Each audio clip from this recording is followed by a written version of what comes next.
An American manufactured laptop with a 90-day return policy and 2 years of warranty. That's what the Nimo 15.6-inch FHD laptop has. Now, there's a couple of different types of selections you can make for this. The one I have here has a 1 terabytes of storage, SSD, and 16 gigabytes of RAM. You can get one with 8 gigabytes and like a lot less storage. There's a few different options there you can check out on the website. See what really works with your budget, which is kind of nice. Now, it mentions here that it has a 15.6-inch Full HD IPS display, Windows 11 Home, Intel N100 processor, up to 3.4 gigahertz, which is quite a bit, but we'll see how that Intel N100 performs. Wi-Fi 6 and Bluetooth 5.0, and it does have a backlit keyboard. Now, the color I have is in blue, and then there's also a rose gold, or a rose, and then a simple black one. It also mentions that there's a fingerprint on here, as well as the battery life should last about 7 hours. So we'll see how that claim really is, if it's actually 7 hours or not. And then here's what it shows on the back. There's an anti-glare. That's kind of nice. Okay, so the battery is a 38 watt, 5,000 milliamp hour battery. It says it's a smart battery, so we'll just see how it is. In here, we have a USB-C to USB-C cable. It seems like it's pretty long, so that's kind of nice. And then the wall outlet with some specs here. Finally, the laptop itself in here.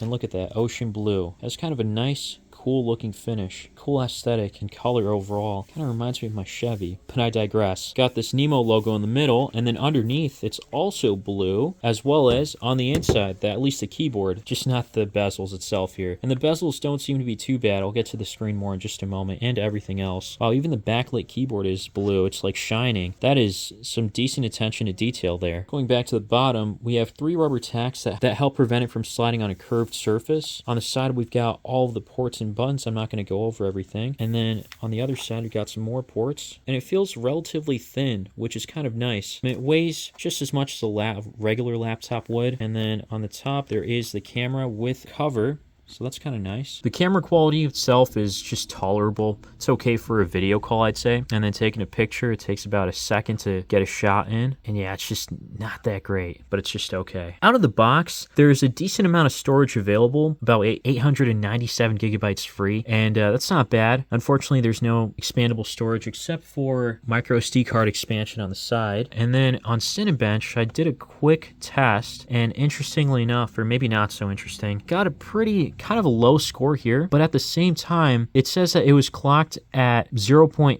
gigahertz with the Intel N100. So I'm not sure why it's clocked at such a low rate for the single core, and it was like the same thing for the multi-core, I think, I want to say. So yeah, that's what's a little confusing to me, because when I go into Task Manager, it says that it's clocked at a higher rate than it is. All right, here we go, Task Manager. Here's what the Task Manager shows. So it's at 1.4 gigahertz right now, and I did see it go all the way up to like 3 gigahertz, but that's when I was downloading something. So the clock speed will adjust accordingly. It's not just going to be like 0.8, 0.81 was like the max or something. But yeah, going all the way up to 3 gigahertz just for downloading something does seem a little concerning, but not too much, just because, you know, everything's performing pretty smoothly so far from whatever I've tested out and tried out. And I will check out games in just a moment. But to really get it to that 3.4 gigahertz, you got to have some type of overclocking software, but unfortunately most of them are not that good. And you do run the risk of like overheating your laptop. You know, I'm not sure about other laptops, but for this one, I don't know if I'd be taking the risk unless if I had some extra tools to know when it was getting really hot. And it does kind of mention the temperature somewhere here. Anyways, better safe than sorry. This does go all the way up to 3 gigahertz. I'll try to see if I can record it when it's at that, but the show will go on. This has held up pretty well with me,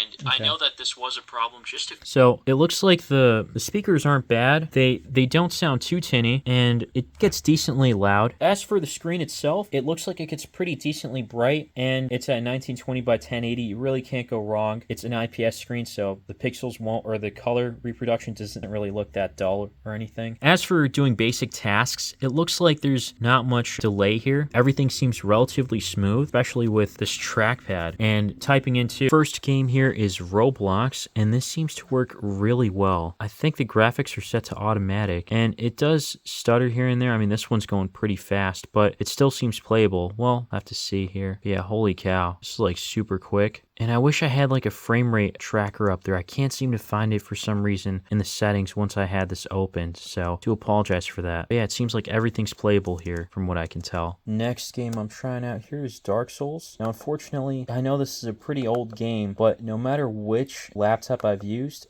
it hasn't really worked well so far. So Steam games are really not playable on these type of laptops, but I'm still optimistic to see what it's going to be like here. Not expecting much though, it's too much. Oh, and there we are. Yeah, it's like, what, 10, 15 frames, just about the same there. Holy cow, yeah, it's not playable. So unfortunately, Steam games won't be playable. So this laptop is really meant for mostly non-gaming, with the exception of those games available on the Windows Store that are also optimized for these low-end laptops like Roblox, Asphalt, etc. Other than that, it's a pretty solid laptop, I'd say, especially having the 2-year warranty, 90-day return policy. I don't think I've seen that on another laptop, with the exception of maybe those branded laptops.